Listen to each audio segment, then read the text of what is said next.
অ মাজনী, দেউতাহঁতৰ জলপানখিনি হ'লনে? বেলিটো বৰ ওপৰ পালেগৈ। ভোকতে দেউতাৰে আকৌ বাট চাই থাকিব। হ'ল আই, এইমাত্ৰ চাহখিনি কেটলিটোত ভৰাই ল'লোঁ। জলপানৰ টোপোলাটোত সান্দহ, দৈ আৰু গুড় গাখীৰ দি বান্ধি লৈছোঁ। হ'বনে আই?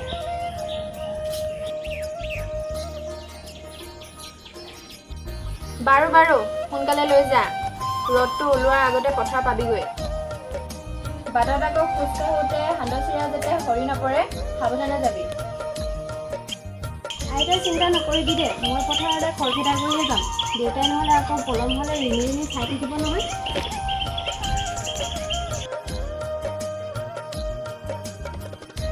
যা যা, দেউতাৰক কবি মই নহিলা মাটি দুবাৰ ৰুই থৈ আহিমগৈ। দেউতাৰে আহিলে ভাতকেইটা বাঢ়ি খাবলৈ কবি। হ'ব বাৰু, মই দেউতাৰ লগতে কথা কৈ দেখোঁ জলপানকেইটা দি থৈ আহিলোঁ।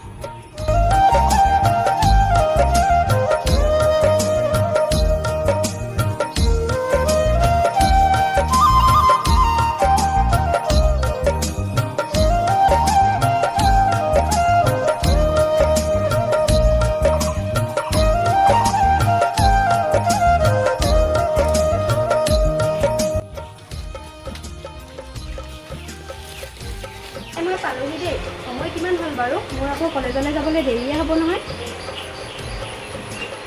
কথা এটা জাননে? কিনো? দেউতাহঁতৰ ৰাস্তাৰ কাষৰ মাটিখিনি পকীৱাল মাৰিছে নহয়। দেউতাহঁতৰ মাটিখিনি চাগে এইবাৰ খেতি কৰিব নাপাবই। কিবা ফেক্টৰী নে কি বনাব বুলি শুনিছোঁ। হয় মাজনী, আজিকালি গাঁৱৰ মানুহে পুঁজিপতি মানুহবিলাকক খেতি পথাৰবোৰ বিকিবলৈ ধৰিছে।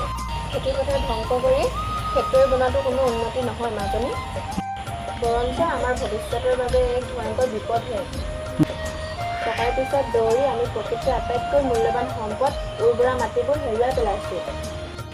অট্টালিকা বা ফেক্টৰীয়ে আমাক পোহপাল নিদিয়ে মাজনী। তাৰ বাবে আমাক সদায় বিশুদ্ধ মাহ, শস্য আৰু খাদ্যৰ প্ৰয়োজন হয় মাজনী। হয় আই, এই কথাখিনিকে জানো গাঁৱৰ মানুহে বুজি পাব? মাজনী, টকাৰে সকলো বস্তু কিনিব পাৰিলেও আমি জীয়াই থাকিবলৈ প্ৰয়োজনীয় পুষ্টিকৰ অন্ন বা শস্য আমি টকাৰে উৎপাদন কৰিব নোৱাৰোঁ। সেইবাবে মাজনী, সেউজীয়া পথাৰবোৰ সংৰক্ষণ কৰি ভৱিষ্যতৰ খাদ্য আমি সুৰক্ষিত কৰিব লাগিব। হ'ব আই, চোতালখন সৰা হ'ল। গাটো ধুই কলেজলৈ ওলাওঁ।